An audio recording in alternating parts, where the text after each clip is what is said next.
visiting since morning, and there's no single ballot material that has arrived, leave alone the officials or officers that were supposed to conduct this crucial exercise. So some of the aspirants that we spoke to earlier, they said they agreed last night that given the challenges that are on the ground, having that following up with that crisis meeting they held, they thought that it is wise that the whole process be pushed to Tuesday.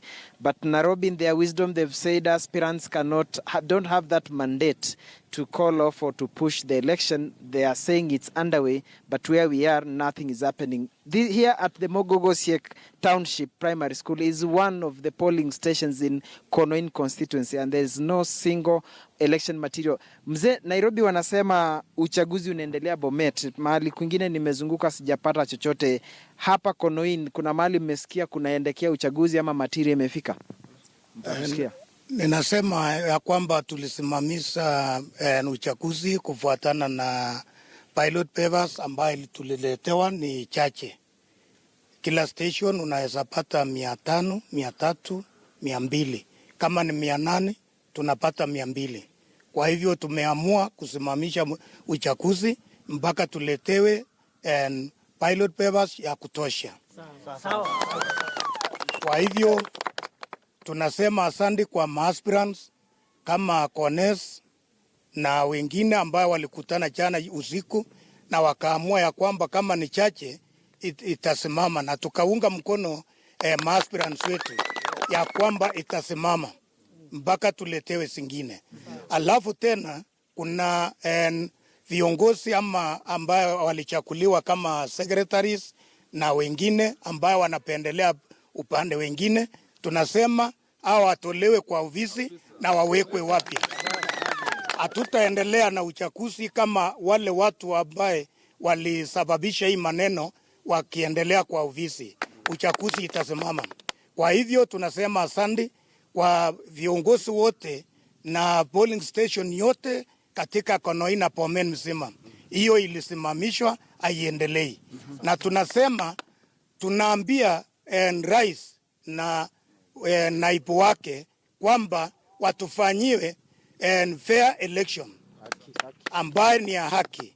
Tutaendelea kuchakua Jubilee wakitufanyia mazuri, lakini watuambie kama hawataki kura zetu, watuambie, tutafanya yale tunachua.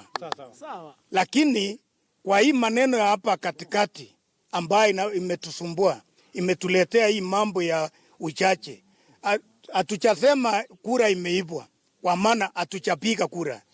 Kama tumepiga kura na kuibwa, tutasema imeibwa. Lakini kura ilisimama, iko Ngereriti. Tulisimamisha hayo, hatuwezi kupeleka kwa station kwa maana ni chache, haitoshi.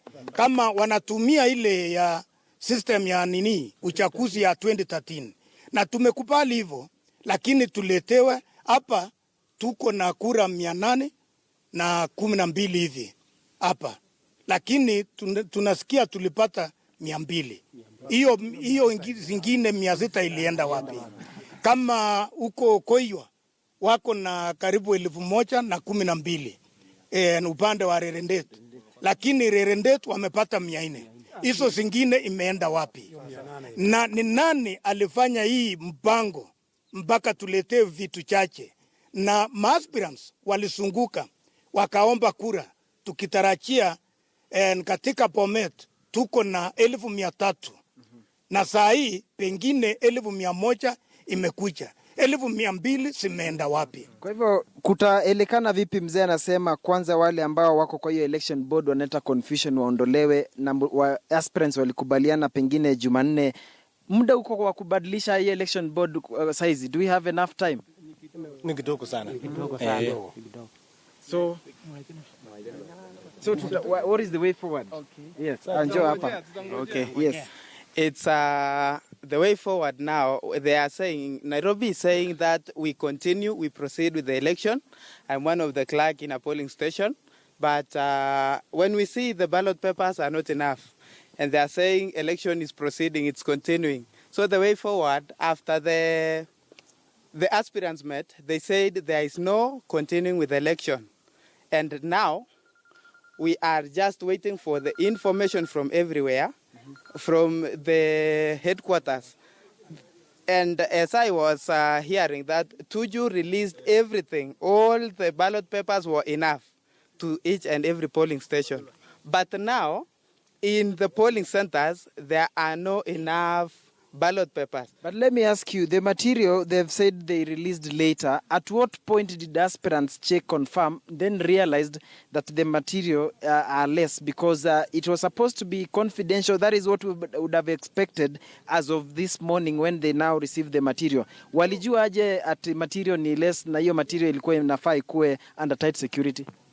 I really don't know because I came late. And in Gererit Tallying Center, they were checking that the returning officer called and the aspirants came. I don't know how they came to know that it was less. They decided checking. It was said that one carton of ballot papers, the seal was broken. Right. So the returning officer was saying it dropped from the lorry. And now we were wondering how. So that was what the people were wondering. Okay. And they were saying, how did it came to be? Now they decided checking and confirming it was less. Okay, we will, there you have one of the clerks who says that they've just discovered that one of the officers told them that some material dropped from the lorry. They don't know how that one came about. But the question that we are asking, just how did the aspirants discover that the material that has been actually released to this particular part, that the materials are less? We are trying to get in touch with the county election board here in Bomet just to know how did they find out, because that is something that perhaps they should have discovered this morning. But as of late last evening by 7, they already knew that the material is half. So that is another question that we want to know, perhaps, how did they find out, and is it true that whatever they said is true? Then the question would be, could it be that some aspirants perhaps knew what exactly had been sent? We'll be talking to one of the aspirants, Dr. Julius Kones, whom we understand is also moving around Konen constituency. But in a short while, perhaps we'll be able to catch up with him just to know what he says as well. And then perhaps we'll be moving to Sotik to find out what Joyce Laboso is saying. So now, these guys are saying they've cancelled the whole process. Party headquarters are saying no one has the authority to do this. So who is this who has the authority there to cancel this?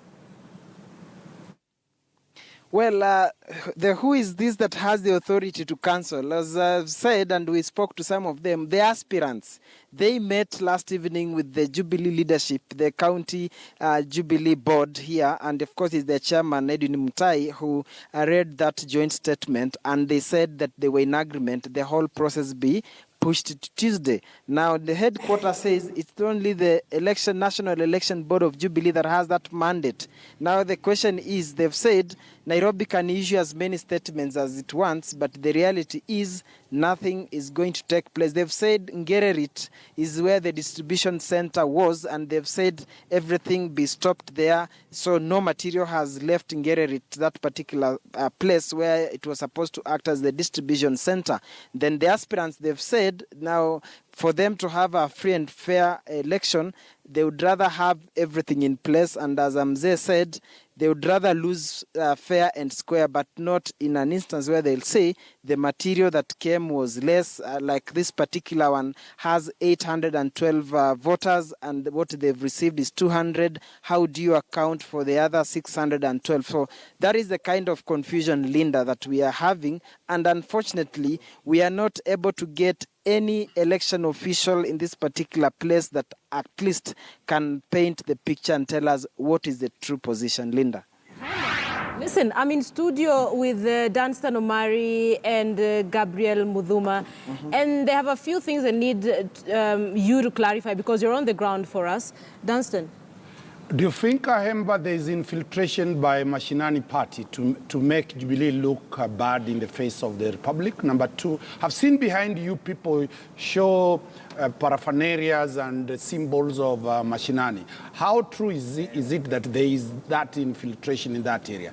Now, and lastly, Is it true that in Rift Valley, people who are not popular are trying to use the deputy president's name in a view to put that the deputy president has preferred candidates in a view of whipping emotions so that people vote for them? Okay. Is the DP's name being used as a punching bag? What is the ground? How do you feel Okay, those are about enough. that? Dunstan, he doesn't even have a pen. Okay. Haimba? Yes, Dunstan, your three quick questions, if I might start with one, that CCM could be infiltrating this process.